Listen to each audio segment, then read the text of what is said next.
দেখতে তরল আঠালো বিদঘুটে মনে হলেও এগুলো সবুজ সোনা। হ্যাঁ, এটা সোনা, অনেক ক্ষেত্রে সোনার চেয়েও মূল্যবান। এগুলো পিষে মিহি ভর্তা করা জলপাইয়ের পেস্ট। মিহি করা এসব পেস্ট দিয়েই তৈরি হয় বিশ্বের অন্যতম দামি সাবান, জলপাইয়ের সাবান বা অলিভ সোপ। পুরোপুরি হাতে তৈরি এই সাবানের প্রতিটির দাম 500 থেকে 1000 টাকা পর্যন্ত হয়ে থাকে। অলিভ অয়েলের কথা সবাই জানলেও সেই অলিভ অয়েল দিয়ে যে সাবানও তৈরি হয় তা হয়তো অনেকেই জানেন না। তুরস্ক, ফিলিস্তিন, লিবিয়া, মিশর সহ মধ্যপ্রাচ্যের প্রতিটি দেশেই বেশ জনপ্রিয় এই জলপাইয়ের সাবান, যা ইউরোপেও অনেক প্রসিদ্ধ। মধ্যপ্রাচ্যের অনেক প্রবাসীরা দেশে ফেরার সময় প্রিয়জনদের জন্য উপহার হিসেবে এই জলপাইয়ের সাবান বা অলিভ সোপ নিয়ে আসেন। অলিভ সোপের ইতিহাস 1000 বছরের পুরনো। আধুনিক সময়ে এসেও এর কারিগরেরা এখনো ধরে রেখেছেন প্রাচীন ঐতিহ্য। সাবান তৈরির প্রথম ধাপ হিসেবে বাগান থেকে সংগ্রহ করা হয় উৎকৃষ্ট মানের পাকা অলিভ ফল। জলপাই ফল সংগ্রহের প্রক্রিয়া সহজ মনে হলেও এটি সময় সাপেক্ষ ও বেশ পরিশ্রম সাধ্য একটি কাজ। তবে এখন কিছু কিছু দেশে উন্নত প্রযুক্তি ব্যবহার করেই সহজে ফল সংগ্রহ করা হয়। সংগ্রহ করা অলিভগুলোকে আনা হয় কারখানায়। এরপর সেগুলোকে ভালোভাবে পানিতে চুবিয়ে করা হয় পরিষ্কার। পরবর্তীতে পানিতে ধোয়া অলিভগুলো ঘূর্ণায়মান ভারী এক পাথরের চাকার নিচে ফেলে পিষ্ট করা হয়।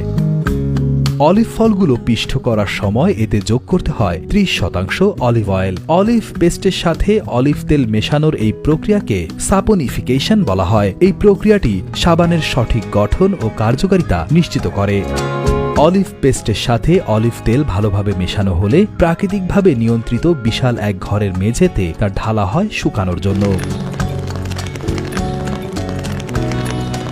মেঝেতে ঢালা অলিভ পেস্ট বিশেষ কাঠের টুকরোর সাহায্যে হাত দিয়ে টেনে টেনে পুরো মেঝে জুড়ে সমান্তরালভাবে ছড়িয়ে দেওয়া হয়। এরপর নির্দিষ্ট তাপমাত্রায় তা ফেলে রাখা হয় 4 থেকে 6 সপ্তাহ।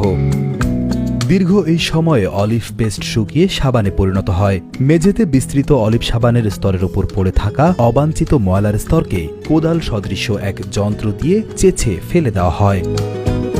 এরপর শুরু হয় সাবানকে তার চিরায়ত আকার দেওয়ার কাজ। এই কাজটিও করা হয় অত্যন্ত দক্ষতার সাথে। প্রথমেই বিশাল লম্বা নাইলনের সুতাকে লাল রঙে চুবিয়ে নেওয়া হয় সাবানের স্তরের উপর নির্দিষ্ট মাপের দাগ টেনে দেওয়ার জন্য। দাগ টানা হয়ে গেলে এবার প্রস্তুতকারক প্রতিষ্ঠানের সিলমোহর বসানোর কাজ করা হয় হাতুড়ি দিয়ে পিটিয়ে পিটিয়ে। এবার সম্পূর্ণ স্তরটিকে কেটে কেটে টুকরো টুকরো করার পালা। এই কাজে যেমন দক্ষতার প্রয়োজন তেমনি প্রয়োজন পেশি শক্তিরও। 5টি ধারালো ফলাযুক্ত বিশেষভাবে তৈরি হাতে টানা যন্ত্র দিয়ে কেটে টুকরো করা হয় এক একটি সাবানকে। টুকরো করা সাবানের খণ্ডগুলো একত্রে করে ইটের দেওয়ালের আকারে উঁচু করে সাজিয়ে রাখা হয় বেশ কয়েকদিন।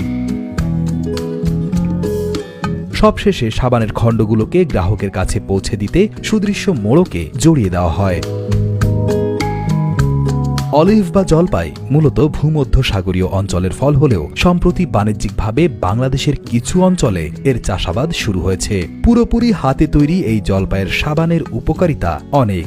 এটি ত্বককে নরম করে, রুক্ষতা কমায় এবং ত্বকের র্যাশ প্রতিরোধ করে। জলপাই তেল ত্বককে ময়েশ্চারাইজ করে এবং প্রাকৃতিক ময়েশ্চারাইজার হিসেবে কাজ করে।